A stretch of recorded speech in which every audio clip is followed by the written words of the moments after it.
The phoenix has fallen, but now it seems to be time for rebirth. What's up, guys? That guy with a pencil here from Fat Newman 2. Have it on me and keep it on me at all times. Another fun fact. Here! I mean, like, you know what time it is. It's Kagurabachi that time.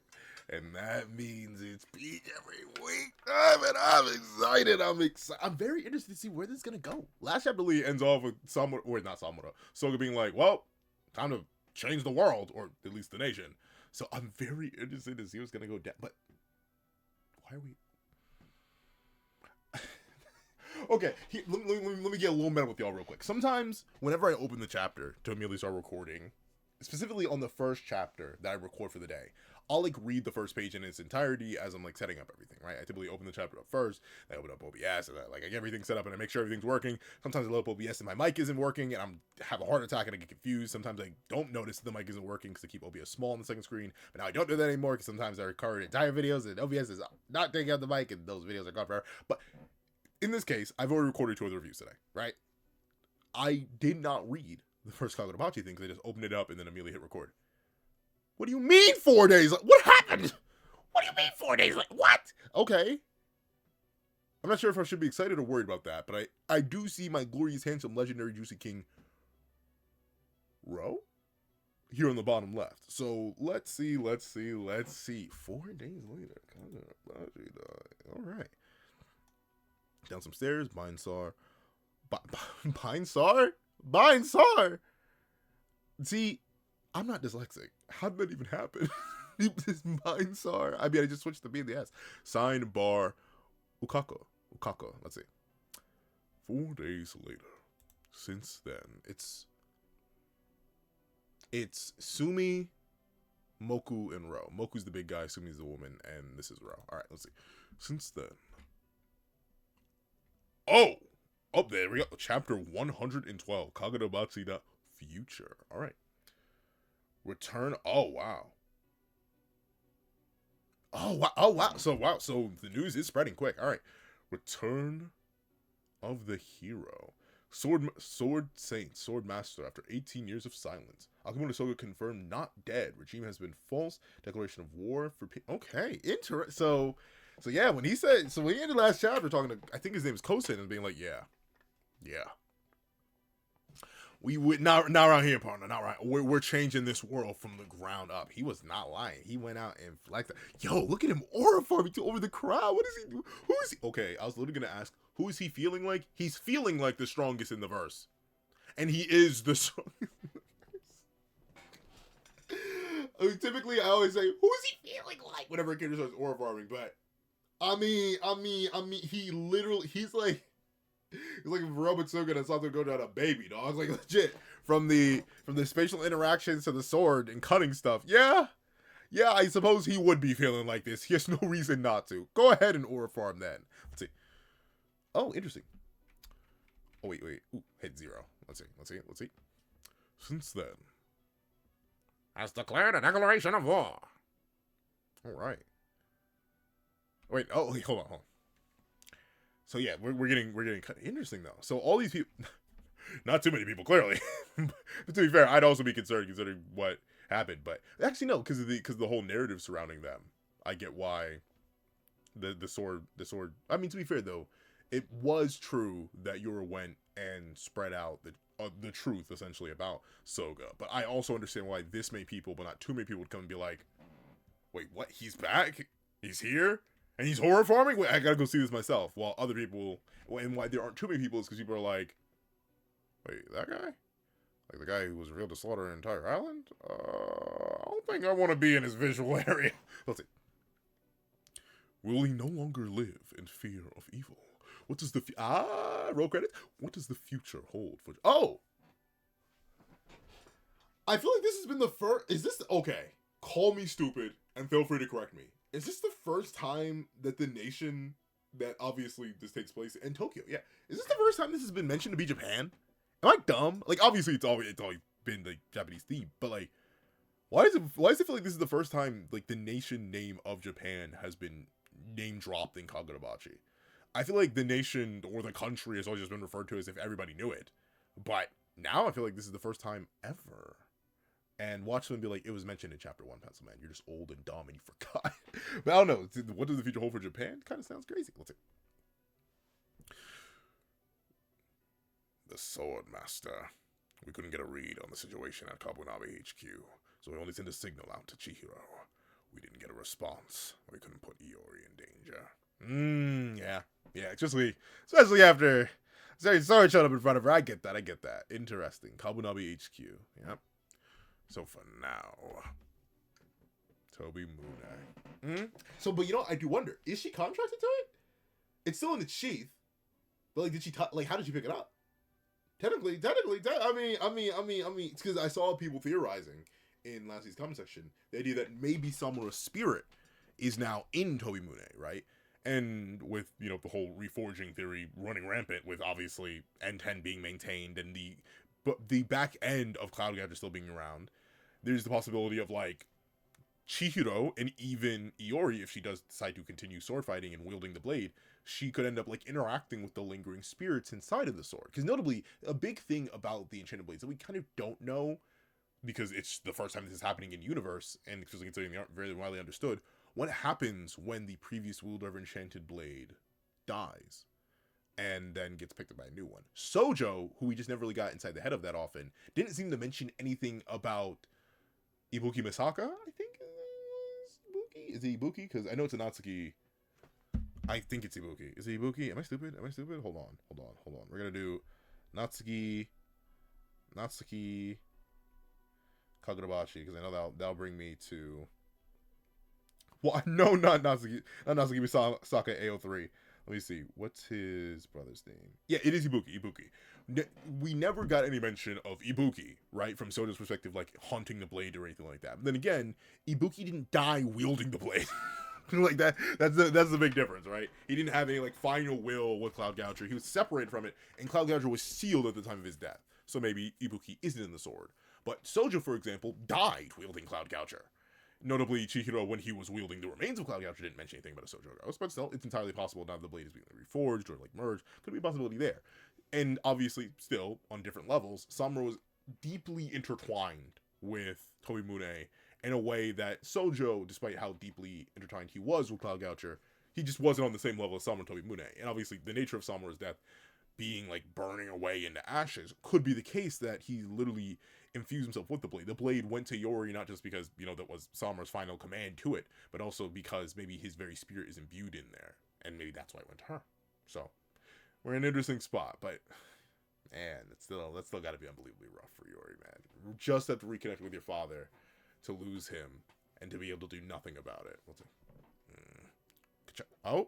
Oh, Rose like wait. No, Mocha's like wait. Let's see. Oh, hey, what's good? Where's Shiba and Azami and Natsuki and where's everybody? Chihiro, you can't just show up aura for me like that. Let's see. Okay, I can hit this on Chihiro. Who are you feeling like, Chihiro? Just walking in? Let's see. Chihiro, you're okay. Thanks, Mr. Samura. Yeah.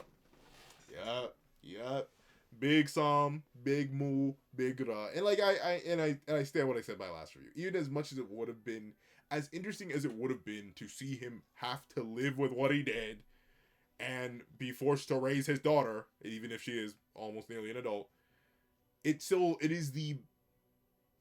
But I don't know though, because there still is the overarching, or I suppose like underlying issue with this fella, with Mr. Who's he feeling like he's feeling like him because he is him, but Soga still seems a little bit too strong. I know the whole point of last chapter and even Chihiro slicing his cheek open, making Soga lock in, was the idea that he still is human, right? And I think. If he does end up losing, it'll be based on the cut that Samura landed on him at the apex, and also the cut that Chihiro landed on his cheek. It is the idea that, in spite of Akimoto Soga literally in multiple ways being a sort of divine figure, something transcendent in almost every meaning of the word, he's still a guy, right? He still bleeds. He's not literally untouchable. He's at the apex of what humanity has to offer, but ultimately the strongest human is still human. In our world, that means, like, the weakest guy you know could harm the strongest guy you know, no matter what. All humans are relative, right? And the strongest man in the world could get taken down by the wrong hit at any moment. You can fall down the stairs and die. Like we're real fragile at the end of the day. But even in a superpowered universe like Kagurabachi, obviously, in spite of Soga's darn near divinity, endless access to the power of the black energy, the ability to literally cut through space itself, absolute manipulation, and endless forms and applications of the Shinichi, the Magatsumi, he still is a guy wielding the sword. So he can still fall. But darn, our Chihiro and presumably Yori are gonna have to grow a lot. And like, you know what, another interesting idea, especially considering with the nature of what happened to Samura, where's Kumayori?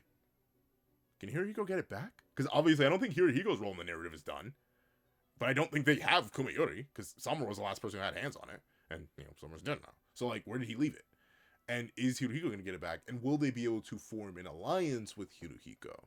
Because obviously you could say, well, maybe they slaughter Hirohiko and then give Kumayori back to her. But, like, as bad as Hirohiko's loss record is, I don't think they're going to do that. I think Hirohiko will end up wielding the Kumayori. And another big question is, what's my glorious handsome king's name? Kuguri. Is he ever gonna get to wield his enchanted blade? We know he's actually a swordsman, and like loves swordsmanship, and also he used Twilight Wave, so he doesn't have any storage anymore. But very specifically for Kuguri, like, will he get to wield his enchanted blade? Will there be some sort of alliance to take down Akimoto Soga? We still don't even know, like, and the big thing with it being 4 days later, one of the things I was interested in, we don't know, and even he himself admitted he wasn't exactly sure. How is he going to handle the Hishaku as an organization, considering all they've done? And also on top of that, is this still Yora? Remember, Soga did say he was going to give the body back. And one of the things I was actually interested in seeing before we revealed that whole 4-day timescape, I wanted to know if Soga actually did. He bored into the ground. He showed up in front of Kosen and said, we're changing everything. But like, did he? And he even said, the matter of this body is something that still concerns me. He doesn't know all about that vessel that he was in. So like, did he give the body back to Yora? Does the Ishaku have a leader right now? Is Hatshaku now taking over control? I don't know. There's still a bunch of unknowns because of what happened. But let's see. Huh, and Mr. Yeah. Samura's gone. I do like how Chihiro doesn't have to say. He just looks down like, deep fried. Triple battered by my uncle. I didn't think he'd do him that dirty, dog. Let's see. What? Oh, poor Yori, man. You know what, though? I give credit. Obviously, Moku and seemingly Sumi are sweating as well, but Iori seemingly knows it by the nature of Tsunemune being there. But even Ro, who's obviously, you know, big professional ninja man, who has talked about in the past how the Masamuris really don't really, like, understand human emotions, or, like, they don't have them in the same way that everyone else does. You can see he genuinely looks, like, a bit despaired as he's sweating and goes, He's dead? And Chihiro just nods. I held the key to the battle. That's why we lost. I mean,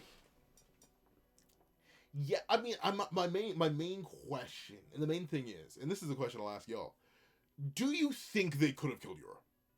You think if they were operating a little bit quicker, like they're the issue. Well, not even an issue. This is a good thing. I talk about this in JJK, specifically a lot of JJK discussions in JJK what if, which is why I find Eternal Flame, that monster creature animal man, amazing with JJK. He's been able to make so many diverse JJK what ifs despite how tightly written JJK is, and they all make sense in the context of that narrative. Which, man's legendarily creative. But a big thing about Kagurabachi, in the same way about JJK, a big thing about Kagurabachi, which is very similar to JJK, is that they are tight, like tight narratives. So like, if the tying is off slightly at all during the Kaminabi invasion arc, they win. Or they lose. Well, no, because here's the thing: they are kind of in worst case, but like, they do technically do better. Because the main issue is if they get in, if let's say Hakuri gets to the barrier guy faster, or Samura activates the burning like death thing even quicker. Like if they boom Yura, Soga never gets out, and Soga dies, presumably. Like that's it. So it truly was a battle of inches. So I wouldn't fully blame Chihiro here, because he was doing his best against Yura, who was like extremely powerful. But then again, I'm not sure if I can even blame Samura. It was so specific, and obviously they just didn't know. The issue in narrative, not like an out of narrative issue, But the issue in narrative, in the blessing out of narrative, is that the enchanted blades are really weird. Even, I believe it will say that even Kunishiki himself didn't really fully understand what he was making. He wasn't obviously just screaming, "We ball" at the top of his lungs and bawling out. Like, he wasn't doing that. But still, he wasn't fully aware of what he was doing as he was doing it. Honestly, the enchanted blades have a lot of unknowns. I highly doubt the whole, oh yeah, you can just possess and swap vessels or bodies with a wielder. Like, that wasn't a thing. It seemingly wasn't a thing. At all. That wasn't seemingly real until it happened. And they didn't know that. So there's no way they could have reacted in time. There's always someone could have burned his life out quick. Like, it really was a battle of extreme circumstance thanks to the unknowns that is the Enchanted Blades. And I do like that. It's one of those cases where the unknowns of the narrative working against our protagonist is something I'm more okay with than the unknowns of the narrative working for our protagonist. If that makes sense, right? Typically, if there are unknowns in a narrative, they commonly work out for our protagonist. Oh, a different quirk of the power system that was never mentioned or explained to this point, guess gonna help our protagonist. Oh, you mean to tell me there's this unknown factor of a third character who's going to appear and third party in a battle? Guess they're gonna help our protagonist. Like, it's always on the positive side. But in this case, Chihiro, Samura, are good guys in general. Not the entire Koban, obviously Kosen, but still a good chunk of our good people, even Hakari, they all lost because they just didn't know everything. And even the people who were partially or not were just fought enemies at the time in the Hishaku also didn't know everything about how this thing would go down. And it is that combination of unknowns that led to the rebirth of Akimoto Soga as the greatest threat and the greatest power that the world has ever seen. Let's see. So, Mr. Samura sacrificed his life to save us all. She's still doing good. Hold back here. Let's see. Isn't there anything we can do? Your dad, I mean, you better hope he's the Zanpaku Togos, bro. Like Jay Lee, your daddy went up in flames. Let's see. Iori. Oh, okay, let's see. There is. even somebody's like, what do you mean by that? Let's see. Wait, did he say there is? No, he couldn't have. But I do like that, right? And this is a fantastic, funnily enough, there's another series I review, 40 Days of the Apocalypse, which is not like an issue right now. It's an issue that is the exact opposite issue of Kagurabachi. Though I guess it's kind of similar. Where, like, I love how solid the threat feels. Like, Soga is such a living, breathing impossibility as an antagonist. That in spite of the fact that he's still, a human guy, we have all these other superhumans, all these other monsters, creatures, and beasts in this world of magic. We're like, no, like, we've kind of lost. Like, it's game, but like, we've lost one of the strongest guys there is. It's over. But no. Chihiro sells hope. Let's see. There's still a chance. The monster look at him like, the monster being pulling what I typically do. They don't have a controller to press the X button, but that's what they're doing right now. Huh? I don't even blame him. Say more. Exactly. Please say more. In the end, Mr. Samura used dark power. Oh, it's been called the entire time? I mean, yeah. Let's see. Dark power. In esoteric realm of the Enchanted. Yeah, there it is. The idea that even Kunishiki didn't really fully understand what he was doing. He was wilding out. Nothing like the Enchanted Blades has existed before. And presumably, maybe with Chihiro, something like that will exist again, or at least be reforged again. Let's see. An esoteric realm of the Enchanted Blades even my father couldn't fathom. A power that sacrifices life. In other words, the Enchanted Blades' ultimate arcana. I know Arcana just aren't a Persona thing, but every time I read Arcana, I'm like, Persona? Or, like, weirdly enough, you know what the other thing I think of? Undertale tarot cards. Because I know, like, the Arcana, like, the Hierophant, and, like, the whole controversy with the gas stone. Let's see. The Enchanted Blades' ultimate arcana. Only the Shinichi Magatsumi. Oh, that's the first time, like, they use it, the name they use, like, back-to-back like that. Let's see. Only the Shinichi Magatsumi constantly commands that power. But the other Enchanted Blades always have that potential. But they have a potential to use black. But I do wonder, would it have ever been possible to, well, to be fair, they're still Enchanted Blades, so maybe it is possible. I wonder if it's possible to upgrade the Enchanted Blades, not in the little reforging sense, but we know that the reason the Magatsumi is able to consistently access the black power is because it specifically drains life from others. Is there ways to, well, actually, because technically, Chihiro didn't burn up his life when he used the black power with Cloud Gouger, he used Cloud Gouger's life. So I wonder if there are way, like, can you pay that cost to get that level of power, somehow without actually having to burn your life? I don't know. Let's see. Mr. Someone burned up his own life to use the ultimate arcana and turn to ash. Poke and Roar like, okay, gang, and what does that matter? Let's see.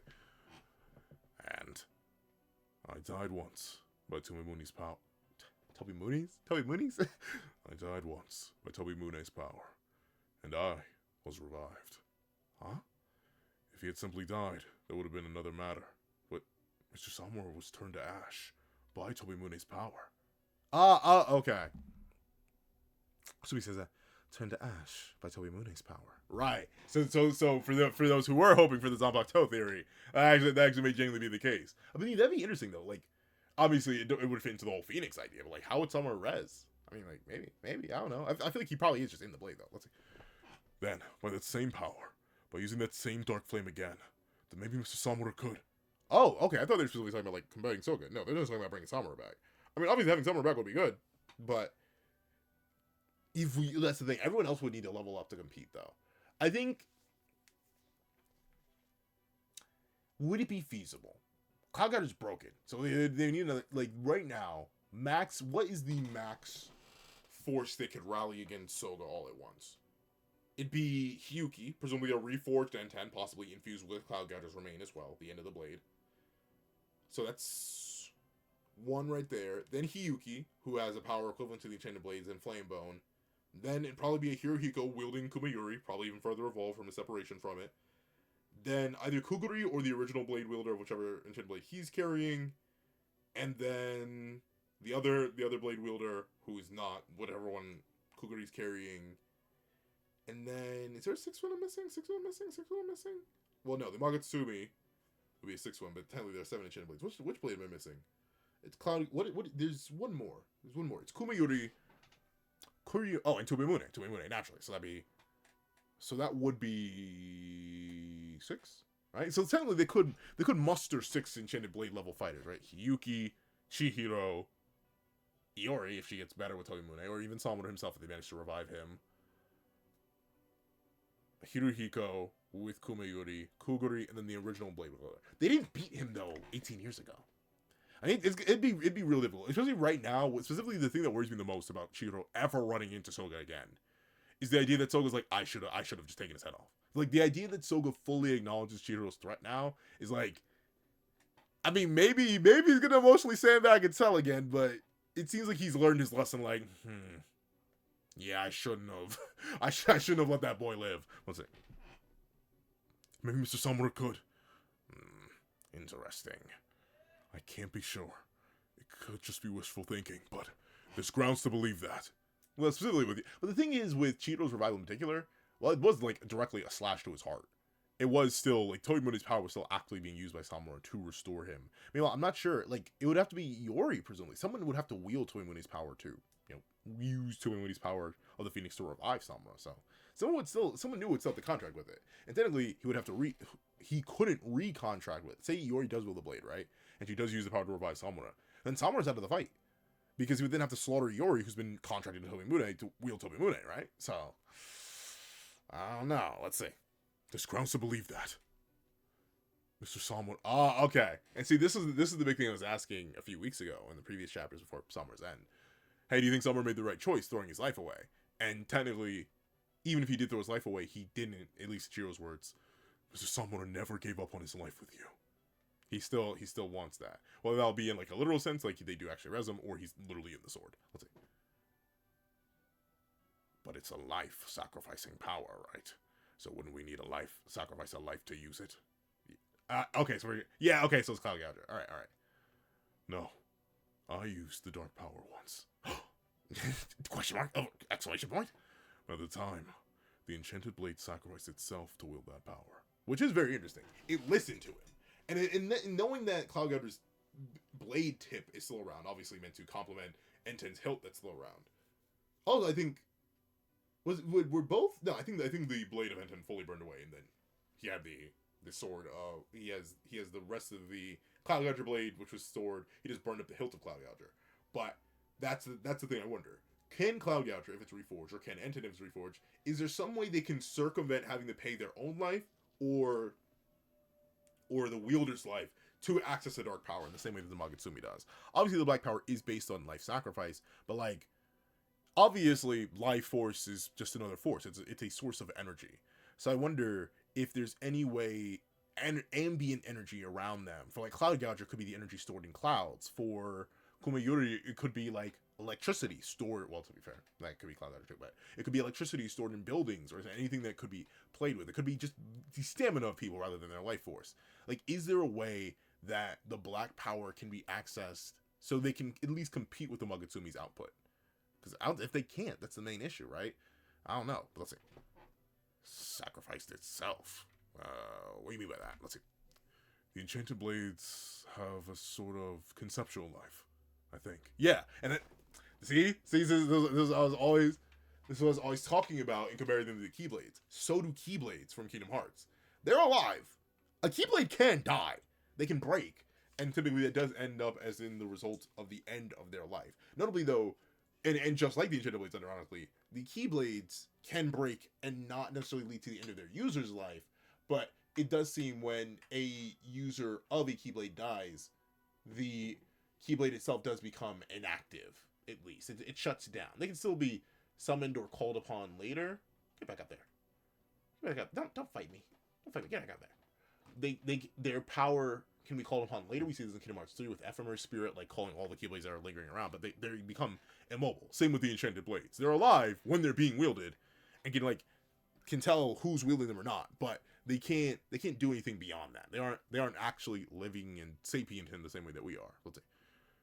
The Enchanted Blades have a sort of conceptual life, I think.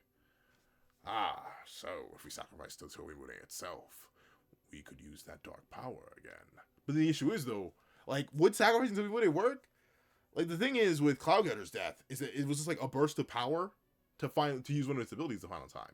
So do you really want to break Tomimune to bring Samura back and then not have Tomimune anymore? Like, unless you can, like, unless Chihiro's gonna be able to like circle jerk hacks it and be like, okay, we're going to break Tomimune to restore Samura, then we're going to take the broken Tomimune, reforge it, and then give it back to, like, are they gonna be able to essentially use a one-up on both Samura and the Tomimune? Otherwise, I don't think you want to get rid of the Tomimune.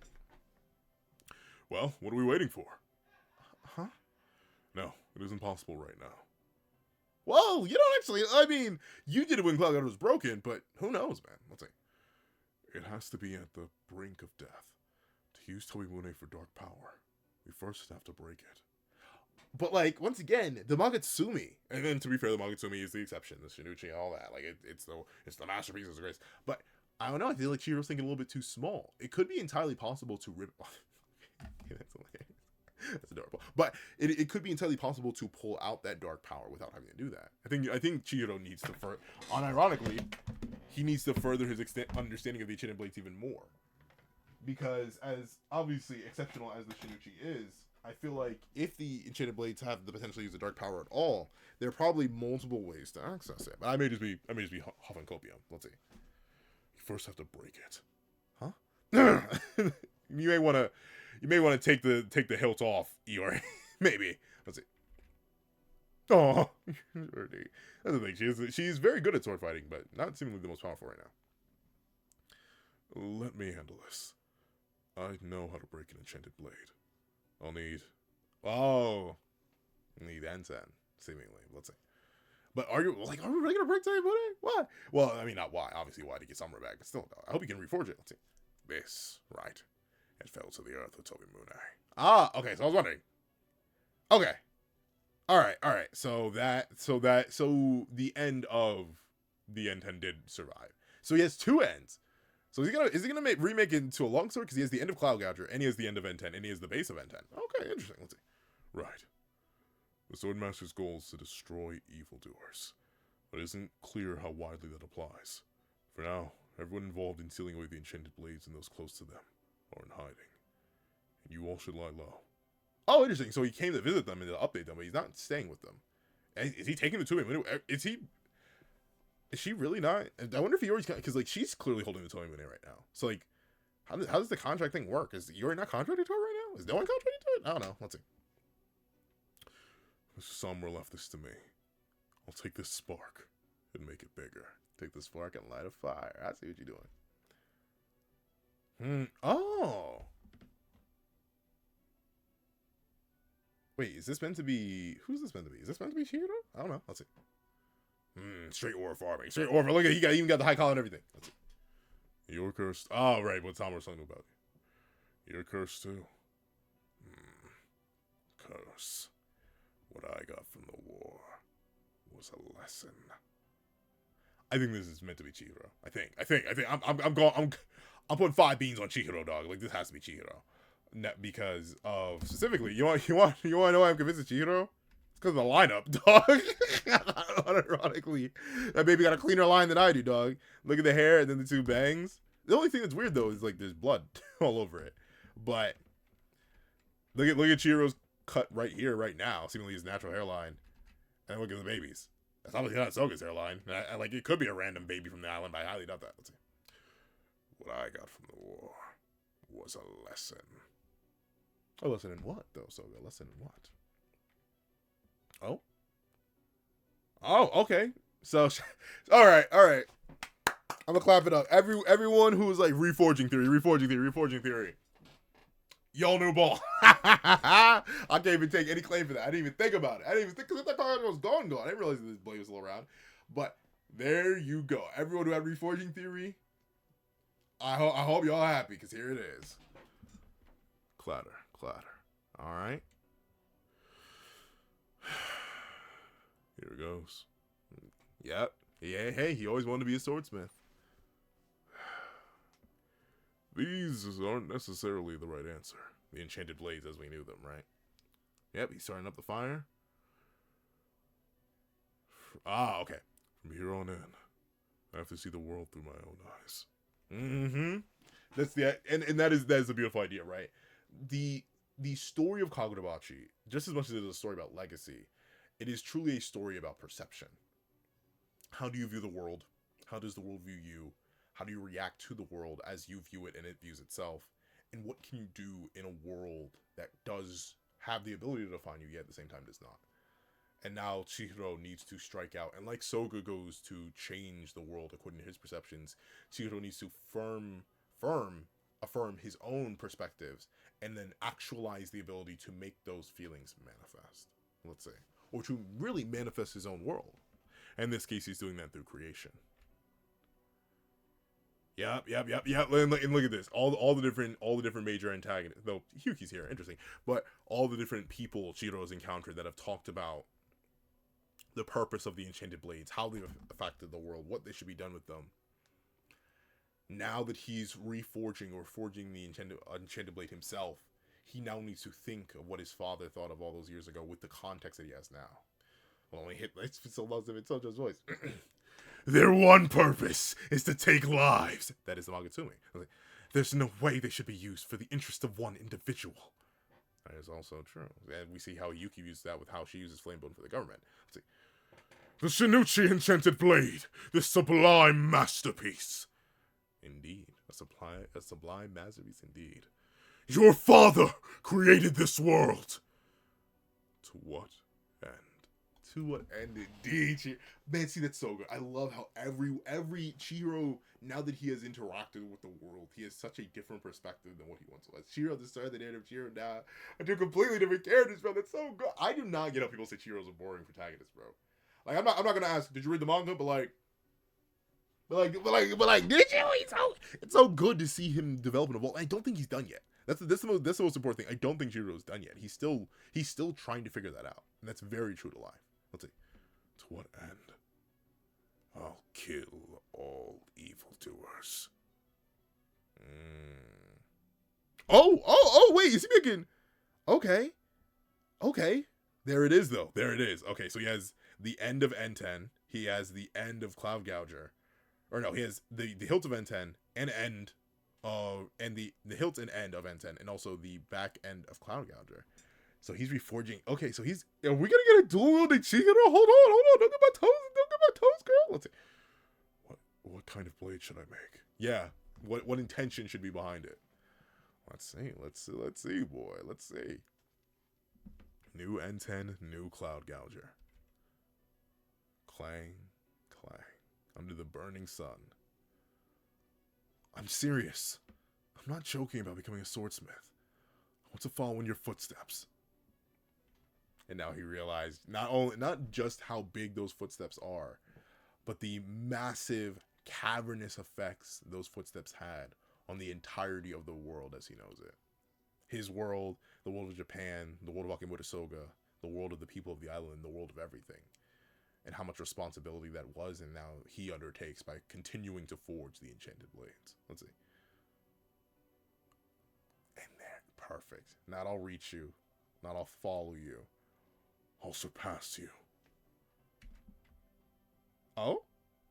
We already got the title drop. We already got the okay. Hammer up.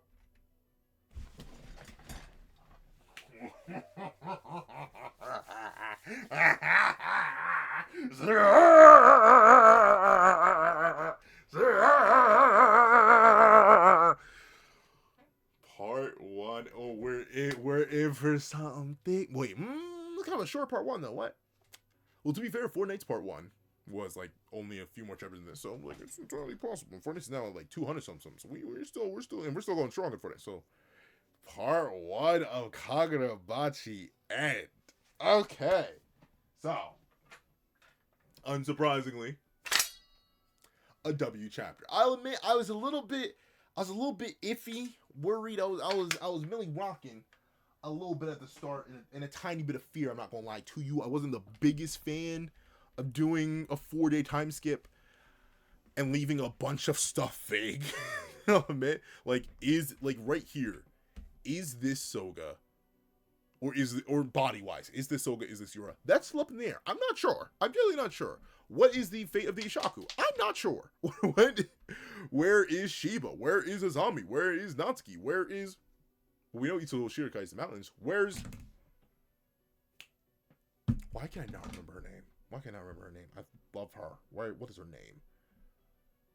What is her name? Where's my glorious handsome King Hokuto? Not Hokuto, but Itsuo Shirikai. Itsuo Shirikai. Where's Uraha? But where is Kiri? Yeah, where's Kiri? Like, where's Hakari? Where's Hakari? Where's my baby? Like, where is everybody? That's my main question. That's why only thing I was like, I'm really looking for a 4-day time scale. It would have been interesting to live in the aftermath of that a little bit more. But now knowing that this is the end of part 1, leaving up all that mystery, presumably setting up for a decent time skip on top of the 4-day time skip we had here, that works. Seeing Iori's reactions, but very specifically her strength at the loss of her father, fantastic. Even if she doesn't end up directly willing to win like I thought, her fortitude here is impressive. Chihiro's hope in the face of despair, once again reinforcing why Akimoto Soga is like, I should have slain him right then and there because he's different. He's a person who will continue to work and believe in that he can change things, believe he can make things right in spite of the overwhelming odds against him. That's fantastic. Seeing Iori's determination to get her father back, even if it is kind of played for a joke as he tries to break Tsunemune over her knee, also good to see. And Soga even admitting that, or no, specifically seeing that the words to Soga from Samura stuck, yet he's interpreting the war differently as a lesson. That's also interesting to see, because once again it goes into the whole nature of Kagurabachi, and what the end of the chapter talks about, how important perception is and what your role is in creating the world that you want to create and see through your own ideals and the power to manifest them. And now Chihiro, after experiencing everything, experiencing the Sword Saint and all that's come before him, he's asking himself, what kind of blade should he make? What should he do? And ultimately, even with the ideas of a new N10, a new Cloud Gouger, he seeks to surpass the man who brought him into the world. And I'm very interested to see how all this is going to go down in part 2 of Kagurabachi Da. But, of course, if you made it all the way through this video, please do me a favor and leave the end of an era. Because, hey, 112 chapters, a whole part of nothing but peak for Kagurabachi. The end of an era in the comment section down below. I want to thank you so much for watching. Please remember to leave a like, share, comment, and subscribe. Make sure that link to notifications so you don't miss out on any videos that come to the channel. Also even to have a page down below you support me for as low as $1 a month. Things like exclusive videos, early content, and more. Also now become a member of the channel for as low as $3 a month to get the same perks and more. Some of those perks include the unedited versions of these reviews. I'm sorry if you ever wonder why on the main reviews you just like see a super zoomed in version of my face and like maybe like a 10th of the chapter page. It's literally because I'll be smoked otherwise. But patrons and members get full regular reviews, so when I break down things on the screen, you can actually see where me and my cursor are referencing and pointing to, and that instead of just wondering what the vagueness is. Patrons and members get that for Kagurabachi specifically, and also unedited versions of every other series that I review. On top of that, they also get access to their name at the end of every single video, and if you are a $3 member or $3 patron or higher, you get your name listed and read aloud at the end of every single video. So on top of that, you get access to all early videos on the second channel that got the reaction linked in the description down below, and also in the card in the upper over there. And on top of that, I do a link to my Twitch down below that goes to the controller, where I stream every Friday at 8 p.m. EST. Come over, we talk about literally everything and everything. I'm definitely probably gonna be talking about Kagurabachi in this week's stream. And on top of that, I do have a link to my Ko-Fi down below. If you want to drop 5 beats for a short video, 20 beats for a long video, any beats at all, any support is always greatly appreciated. Now, I want to thank you so much for watching. Once again, I hope you guys have a wonderful day. This is that guy with the pencil, writing off.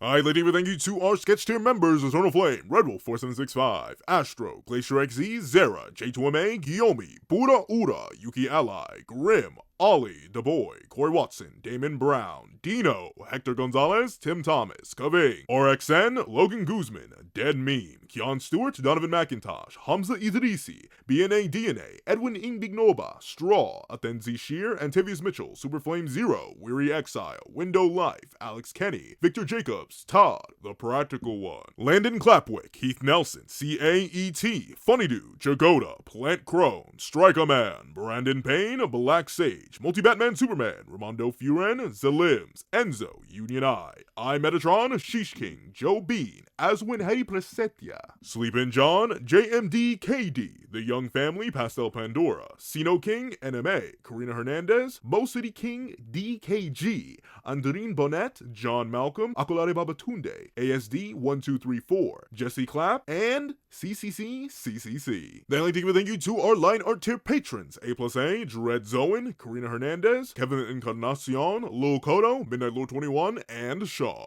Then I'd like to give a thank you to our Inc. tier members: King RTX, Shrimpo the 4th Shrimp 06, and Zom. Then I'd like to give a thank you to our digital art tier members: Jay Warrior, AZ Void, and Val Denison. Then I'd like to give a final thank you to our colored art tier patrons: Walkie Munoz, and A Ernesto902 at gmail.com.